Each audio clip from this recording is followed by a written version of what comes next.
All right, welcome to our first episode, Sippy Cups and Sanity Checks. Keeping your cool and your coffee warm, your host, Crystal and Kaley. So first, Kaley, let's talk about our role here. How did we meet? We work together. Yes, we work together, and I am one of the pediatric NPs here in Edgerton. So general guidance only. This podcast is just for the content, is only educational purposes and not medical advice. Please consult your child's healthcare provider, though, for any personal medical concerns that you have, because your child's provider knows them best. So let's get started. Tell us about your journey. We're talking about postpartum today. Yeah. So I'm Kaley. I'm a mom to a handsome little boy who keeps me on my toes. I'm 15 months postpartum. And additionally, we are also 15 months into our breastfeeding journey. It's quickly coming to an end. I have mixed feelings about that. Mm-hmm. He only feeds once per day now, and it's in the mornings. My son was born a tad early. He really struggled to latch. I felt very helpless in those early days. I am a nurse, but my background is geriatric mental health. So I was in a foreign territory once I had a newborn, and I was really overwhelmed. My childhood into adult life, I've struggled with anxiety and depression. The way I cope is with information overload. So I try to prepare for every possible scenario I can think of with information. I'm going to say that I attended probably every class that the hospital offered. Breastfeeding, birth prep, you name it, I was there. So I was also reading everything I could get my hands on. I was reading what to expect when you're expecting. I was on TikTok, Instagram, listening to podcasts. I was researching like mad. I was worried that I would be in anxiety hyperdrive postpartum because of your history. Yes, my history. So I was trying to prevent that. Yeah. It didn't really work, but tried my hardest. I experienced a lot of rage, postpartum, intrusive thoughts, loss of my identity, a lack of sense of belonging. I was stressed. I wasn't sleeping. Breastfeeding was hard. I was easily overstimulated and probably crying more than usual. I was very angry. Yeah. My husband and I's relationship changed, which I don't think I was super prepared for. You can only prepare so much, and then you're in it and you're in the sleep deprivation and the shitty comments to one another. Right. In those moments that you're just like, this is not us. This is not how it's supposed to be. So that was hard. Yeah. 15 months later, I'm just starting to feel like myself again. My hormones have been whack. So let's break this down. Yeah, break it down. So my first question is when did you feel that your anxiety, rage, and anger was much better? The rage part, the intrusive thoughts. I think that got better once we got the hang of breastfeeding. So he was good at the 7-8 week mark. Yeah. And it wasn't such a struggle, but I truly don't think a lot of that went away until he was 5 months old. Yeah. And that summarizes what I'm going to go through on what the postpartum looks like. And a lot of people think postpartum, oh, that's the 6th week or that's the 6th month. No, it can be up to 2 years that you're going through this postpartum, feels, hormones, all the things. So, I actually, what do we define as normal? You're hey, I'm getting back to normal at 15 months. Well, how do we define that? That looks so different. What is normal? Mentally, physically, those are two separate things, right. I feel for mentally normal. What is that for you? Describe mentally normal, I guess. And when you felt oh, I feel a little bit mentally back to my borderline anxious personality versus the baby hormones, rage, all of that. Yeah. So I don't obsess anymore about not that I don't want to protect him, because obviously I want to protect him, but those early days it was oh my gosh, he doesn't have his vaccines yet. Oh my gosh, someone sniffled 2 feet away from him. He's going to get sick. It was always preventing his death. It just wasn't a reality, but it was real to me. Right. That probably stopped once he got more vaccines. Yeah. And I was like, all right, I can feel a little better. I've done everything in my control. Yeah. Well, and as their immunity grows in general, I think too. So if you take them to playgrounds or places outside or around other children, the more and more exposure you get to that, I feel like too. And the older they get, you're like, okay, yep, we've already been through one viral season. Okay, we've already been through the cough and cold, and he did okay. Yeah. So then physically, like, do you think our bodies ever return back to what we were previous? Yeah, no. I pee my pants way more than I ever have. Like, it's not going back to normal. Do people tell you about that though? Do you feel like people told you like, hey, this expectation and social norm of getting your body back to where you were, do you think that's being more accepted these days? Or do you think, no, the pressure's still on? I think the pressure's still on, especially like comments. And I don't think it's usually with ill intent. Mm-hmm. But like you've got friends or family members that are like, oh, you're starting to lose that baby weight. Or like they make comments and you're like, and I'm kind of feeling like Shamu. The clothes in my closet don't fit how they used to. Well, like they're not ever going to fit like they used to. But I think it was just outside noise. Yeah. And then it's also like the things that pop up on TikTok or like social media. It's about like bouncing back after giving birth or once again, shedding that baby weight and how fast are they bouncing back. And especially like if you watch reality TV or like, guilty pleasure.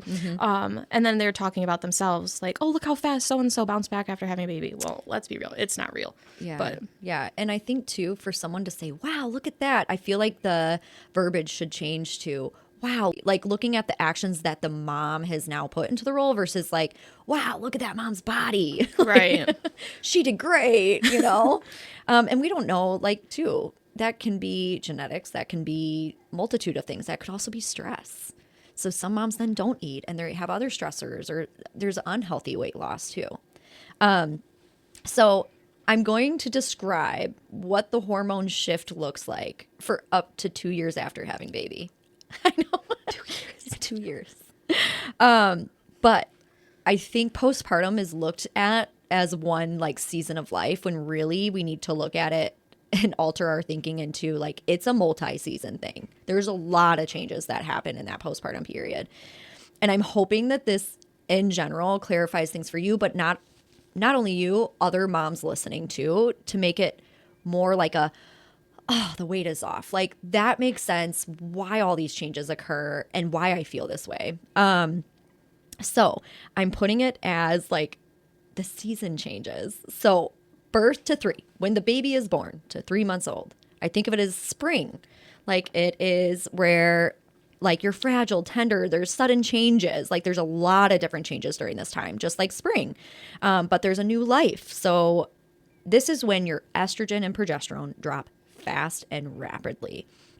Those hormones drop because your placenta was holding a lot of those hormones and it is taken out. So that is why there's this huge drop and it's rapid and everyone's body's like, where did all this go? But then you get these other hormones called prolactin, oxytocin, and they bloom to support, just like spring, support milk production and bonding. But then what happens to your body? It sheds water weight.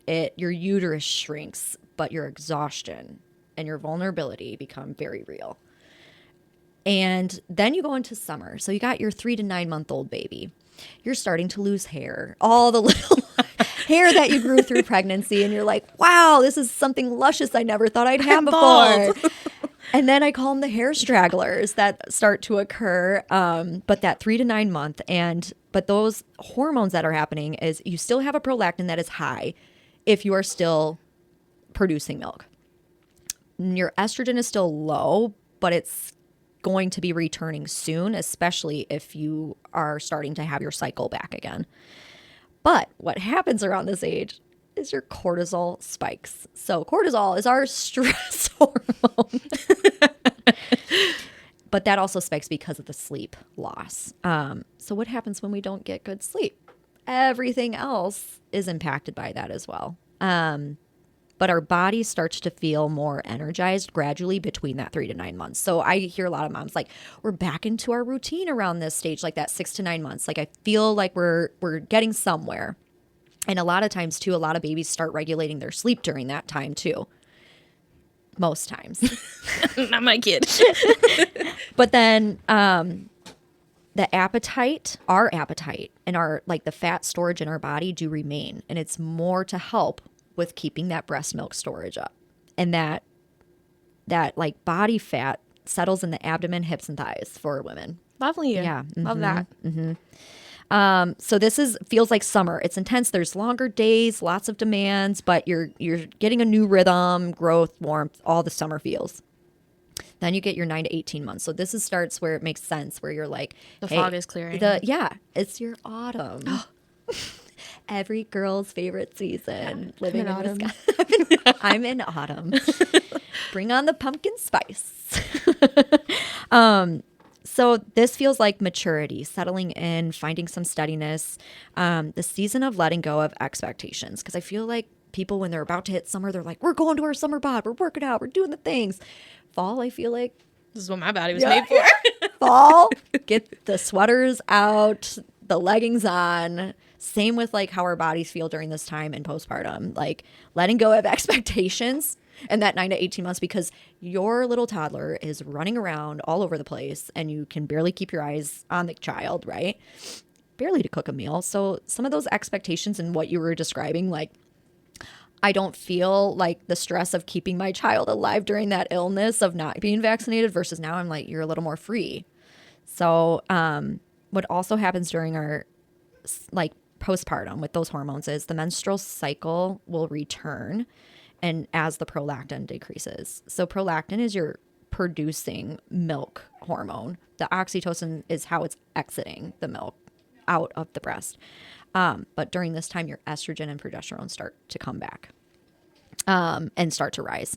So it does shift our metabolism and our thyroid. So there's some of those changes that are coming again. Like, yes, let's relax. Let's have fun. Let's kind of coast through this. But then winter comes, that 18 to 2 years of age is your pre-pregnancy baseline. So when I was asking like, when are you getting to your baseline anxiety or anything? And you're like, well, it's pretty much here. So, I mean, the cycles start to regulate, your energy and mood starts to more stabilize.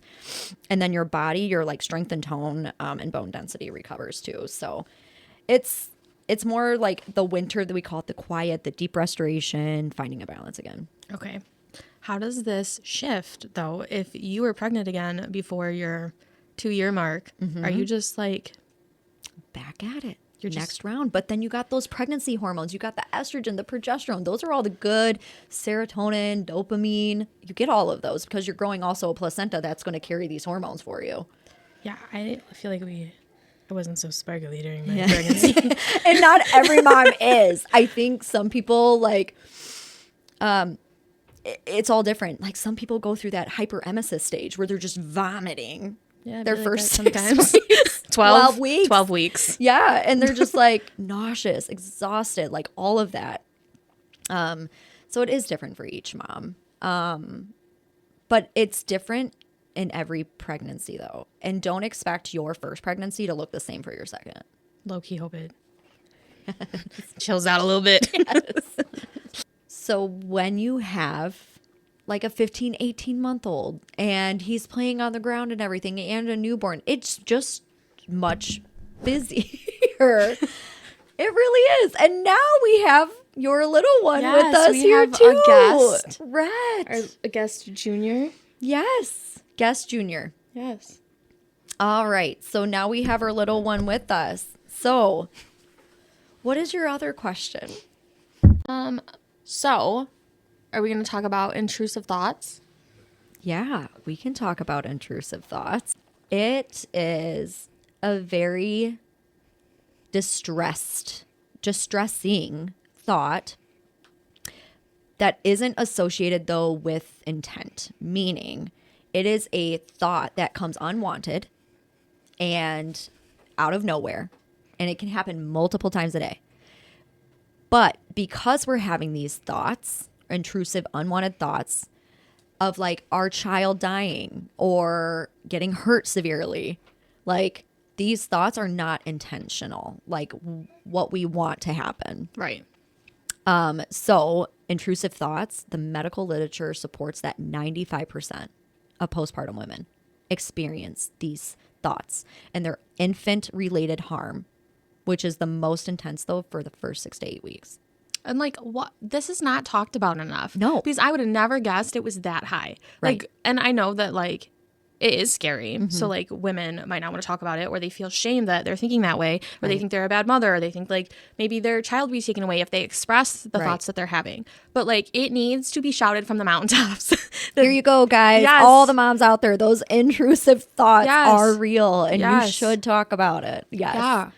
Yeah. And I think too, me as a pediatric provider, I probably don't bring that up enough, but I do when I do the screening for moms for depression and anxiety. Like I do mention all the different things that are normal, but also where we shouldn't get to a debilitating stage where it gets to that depression, anxiety that leads to worsening things for sure. But yeah, I'm glad this is why we're doing the podcast. Like these things need to be talked about. Yes. And there are 2 amazing books that I do offer to moms that I wish I could just give out for free at my clinic. But it's one of them's called Good Moms Have Scary Thoughts. I've got it right here. Yes, it's so good. And then the other one that you told me about is called What About Us by the same author, which I do need to read. Can you tell me what you liked about these and tell the moms what they're missing out on with not reading these or being familiar that these are out there? So the first one, Good Moms Have Scary Thoughts, it validates every thought you probably think is awful about yourself or your child or your relationship. It validates it. It normalizes it. It gives you ways to like improve it or ask for help, or it just kind of makes you not feel so crazy. Yeah. We all need that.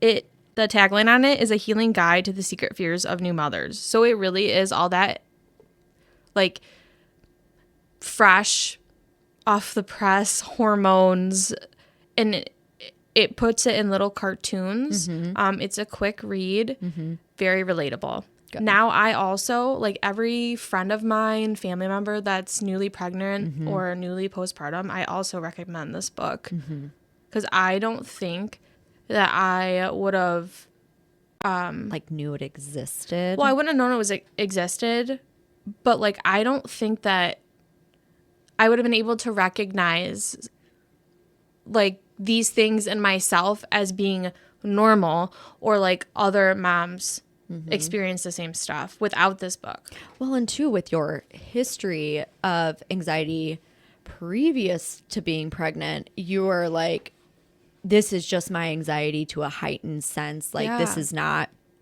normal. This is not what every mom goes through. When 95% research has shown, like, a lot of parents go and a lot of moms go through this. Yeah, like I don't have to gaslight myself and be like, oh, it's just you. Right. Right.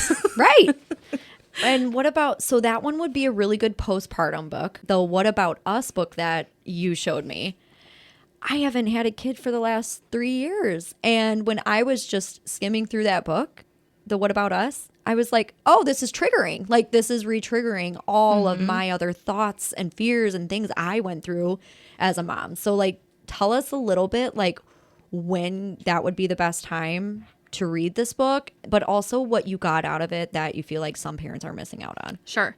I would, again, recommend this one before you give birth. Yep. Like, let's prep. Let's make a plan. There is even a tool in here that helps you kind of prepare for your postpartum period and how you can communicate better with your partner. Oh, that's great. In those times where your fuse is short. Yeah.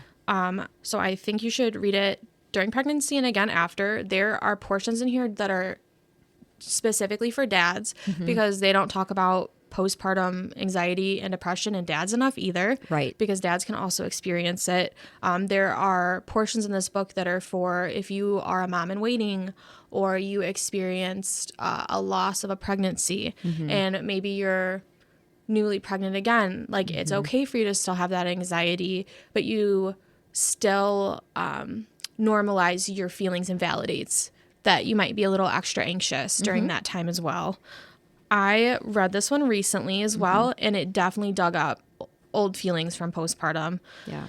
Because it used to be just you and your spouse or your significant other, and now it's the 3 of you or the 4 of you, whatever it may be. And so that dynamic truly changes because it's not about just you two anymore. Right. And sometimes like your relationship struggles in the fact that maybe your partner doesn't feel so connected to you, or like intimacy looks different, like the whole 9 yards. Right. And I really like that it also has a subject in there for miscarriages, because I feel like, too, that is one that's not talked about enough, but also something that happens, I think, to someone that we know. All of us know someone that has struggled and had either one miscarriage, multiple miscarriages. And I think it's so important that there's books out there like that for that, too, because, two, it's one that, like, I feel like once the miscarriage happens, a lot of people just assume like all the hormones and feelings go away too with it, because, oh, you're not pregnant. No, your like body is still going through all those fluctuations. And that placenta was growing in there and everything with it. So I really like that they mentioned miscarriages in there. Additionally, this one, I'm not sure about the first one. I'd have to look, but this one has resources in the back for other books they recommend for additional reading material, support, different postpartum stress Oh, that's great. things. And then it talks about like if you're in crisis, 988, 911, etc. Right, right, which is very important too. We are past our time today. There's just so much to cover in the postpartum that I feel like we could go on for another hour and a half. But since that is a wrap to the postpartum chat, just want to specify, as we have read here, and a mom and a pediatric provider, you are not alone in this journey, and every question matters. And until then, just give yourself some grace, just like Kaylee's doing here today, making it work, and know you are doing better than you think. That's a wrap.